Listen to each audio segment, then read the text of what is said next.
let's start talking about our fundamental rights.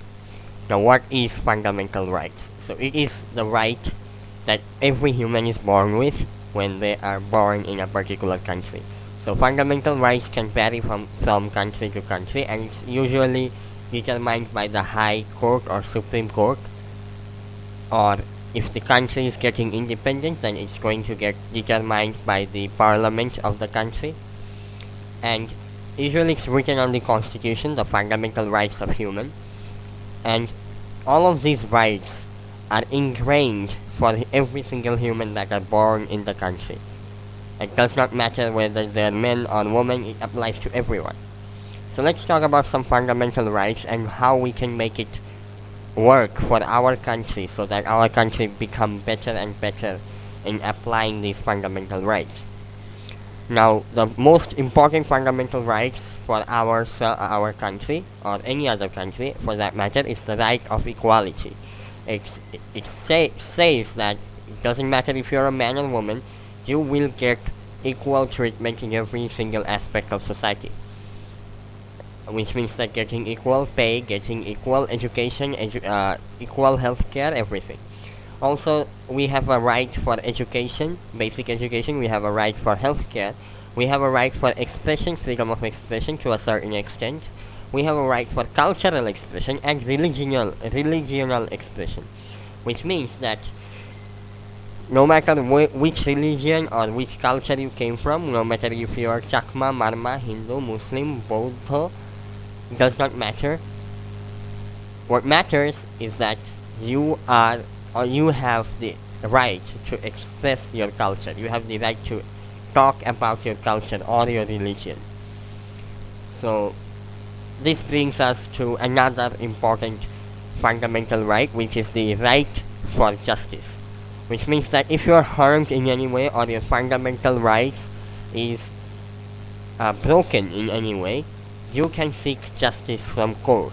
You can seek justice from the law, and you can seek justice and protection from the law. And no one is above the law. That's one of also the fundamental rights for the country. So, which means that no matter how powerful you become, no matter if you're the president or the vice president or the chancellor, it does not matter. You will get punished if you do something wrong. That's how the law works.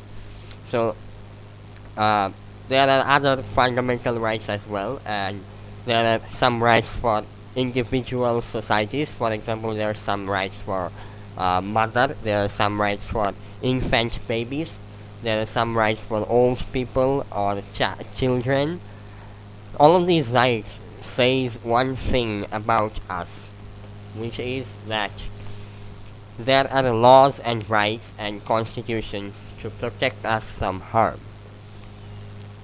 Which means that if these laws or these rights or these constitutions did not have its place, then we would have lost our way and we would have deprived the weak generation, weak people in our country, and we will bully them, we would have bullied them, and we would have deprived them of their fundamental rights. So, and also one interesting fact I'd like to share with you is that there are some fundamental rights for internationally, that's internationally applied as well. So let's, for example, the Geneva War Convention. That states that there are some fundamental rules or rights for war crimes and for war victims in place with the Geneva War Convention, and it is signed by 196 countries in the world, which means that it's applied to no matter where you go. The Geneva War Convention is applied everywhere. So, all in all, to summarize, fundamental rights are the rights that are fundamentally ingrained to every human when they're born, and it's also one of the most important rights for human. It's written in the Constitution. And we all need to apply, maintain, and protect these fundamental rights so that no one gets harmed. So I thank you for your patience, and I'd like to take my leave now. Thank you so much.